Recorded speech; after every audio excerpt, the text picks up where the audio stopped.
Hi all welcome to Shaz world. അപ്പോൾ beef വെച്ചിട്ട് വളരെ പെട്ടെന്ന് നമുക്ക് ഉണ്ടാക്കാൻ പറ്റുന്ന സിമ്പിളായിട്ടുള്ള ഒരു സ്പെഷ്യൽ ബീഫിൻ്റെ റെസിപ്പിയാണിത്. അപ്പോൾ നമുക്കതെങ്ങനെ പ്രിപ്പയർ ചെയ്യാമെന്ന് അറിയാനായിട്ട് നേരെ നമ്മുടെ വീഡിയോയിലേക്ക് പോവാം.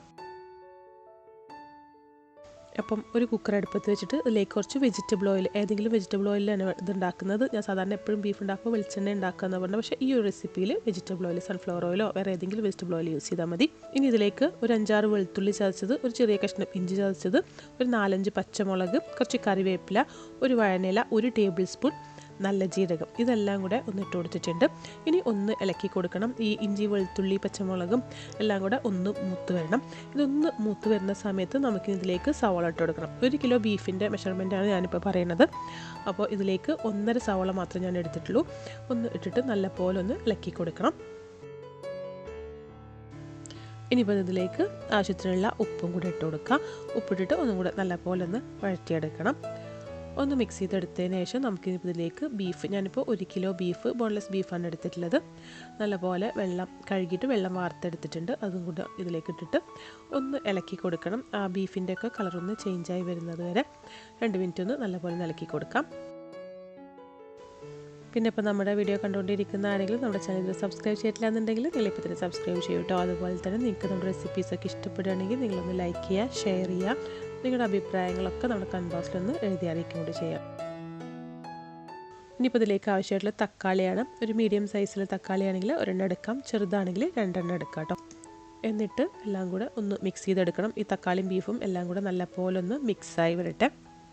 ഒരു 2 മിനിറ്റോടെ ഇരിക്കട്ടെ. തക്കാളിയൊക്കെ ഒന്ന് കുക്കായി വരുന്ന സമയം കൊണ്ട് നമുക്കിതിലേക്കുള്ള കുറച്ച് സാധനങ്ങളൊന്ന് പൊടിച്ചെടുക്കാനായിട്ടുണ്ട്.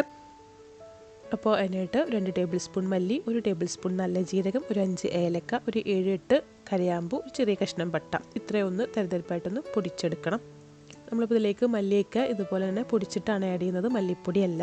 അപ്പോൾ എല്ലാം കൂടെ ഒന്ന് പൊടിച്ചെടുത്തതിന് ശേഷം നമുക്ക് ഈ കുക്കറിലേക്ക് ഇട്ട് കൊടുക്കാം. എന്നിട്ട് നല്ലപോലെ ഒന്ന് മിക്സ് ചെയ്തെടുക്കുകയാണ്. നമ്മൾ ഈ ഒരു മസാലപ്പൊടി ആഡ് ചെയ്യുമ്പോൾ തന്നെ നല്ലൊരു മണമുണ്ട് ഈ ഒരു ബീഫിന്. പിന്നെ എരിവിനായിട്ട് നമ്മൾ മുളക് പൊടിക്ക് പകരം ഇവിടെ യൂസ് ചെയ്യുന്നത് ചില്ലി ഫ്ലേക്സ് ആണ്. ഉണക്കമുളക് ഒന്ന് ചതച്ചെടുത്തത്, പിന്നെ കുറച്ച് പച്ചമുളകും നേരത്തെ ആഡ് ചെയ്ത് കൊടുത്തിട്ടുണ്ട്. ഒരു 2-3 ടേബിൾ സ്പൂൺ നിങ്ങളുടെ എരിവിനനുസരിച്ച് ഈ ചില്ലി ഫ്ലേക്സ് ഇട്ട് കൊടുക്കുക. ഇത് അത്യാവശ്യം നല്ല എരിവുള്ള ചില്ലി ഫ്ലേക്സ് ആണ്. എന്നാലും ഞാൻ ഒരു 2 ടേബിൾ സ്പൂണൊക്കെ ഇട്ട് കൊടുത്തിട്ടുണ്ടായിരിക്കും. പിന്നെ ഒരു കളറ് കിട്ടാൻ വേണ്ടി മാത്രം കാശ്മീരി ചില്ലി പൗഡർ ഒരു 1/2 ടേബിൾ സ്പൂൺ ഇട്ട് കൊടുത്തിട്ടുണ്ട്. എരിവിന് മെയിനായിട്ട് ഇതിലുണ്ടാവുക ആ ഒരു ചില്ലി ഫ്ലേക്സിൻ്റെ എരിവാണ്. ഇത് വളരെ കുറച്ച് മാത്രം, അതും കാശ്മീരി ചില്ലി പൗഡറിന് ഇട്ട് കൊടുത്തിട്ടുള്ളത്. ഇനിയിപ്പോൾ ഒന്ന് മിക്സ് ചെയ്തെടുത്തതിന് ശേഷം ഇതിലേക്ക് ഞാൻ ഒരു 1/2 ടേബിൾ സ്പൂൺ കുരുമുളക് പൊടി ഇട്ട് കൊടുത്തിട്ടുണ്ട്. അതുപോലെ തന്നെ ഇന്ന് ഞാൻ ആഡ് ചെയ്യാൻ പോകുന്നത് ഇതിൻ്റെ ഒരു മെയിൻ ഇൻഗ്രീഡിയൻ്റ് ആണ് നല്ല കട്ടി തൈര്. ഇതിപ്പോൾ ഒട്ടും പുളിയില്ലാത്ത തൈരാണ് ഞാൻ ആഡ് ചെയ്ത് കൊടുത്തിട്ടുള്ളത്. അതുകൊണ്ട് തന്നെ ഒരു 6 ടേബിൾ സ്പൂൺ തൈര് ഇട്ട് കൊടുത്തിട്ടുണ്ട്. നിങ്ങളിടുന്നത് ഇപ്പോൾ നല്ല പുളിയുള്ള തൈരൊക്കെ ആണെങ്കിൽ ഒരു 4 മുതൽ 5 ടേബിൾ സ്പൂൺ വരെ ഇട്ട് കൊടുത്താൽ മതി. തൈര് ഇട്ട് കൊടുത്തിട്ട് നല്ലപോലെ ഒന്ന് മിക്സ് ചെയ്തെടുക്കണം. ഈ തൈര് ആഡ് ചെയ്യുമ്പോൾ തന്നെ ഇതിൻ്റെ ടേസ്റ്റ് ഒരു വേറെ ടേസ്റ്റാണ്. ബീഫും നല്ല സോഫ്റ്റായി കിട്ടുകയും ചെയ്യും. നല്ലപോലെ ഒന്ന് മിക്സ് ചെയ്തെടുക്കാം. നമ്മൾ സാധാരണ ബീഫ് നമ്മുടെ കേരള സ്റ്റൈലിലൊക്കെ ബീഫ് ഉണ്ടാക്കുന്നതിനേക്കാളും ഒരു ഡിഫറെൻറ്റ് സ്മെല്ലാണ് ഇപ്പോൾ തന്നെ ഈ ഒരു ബീഫിന് കിട്ടുന്നത്.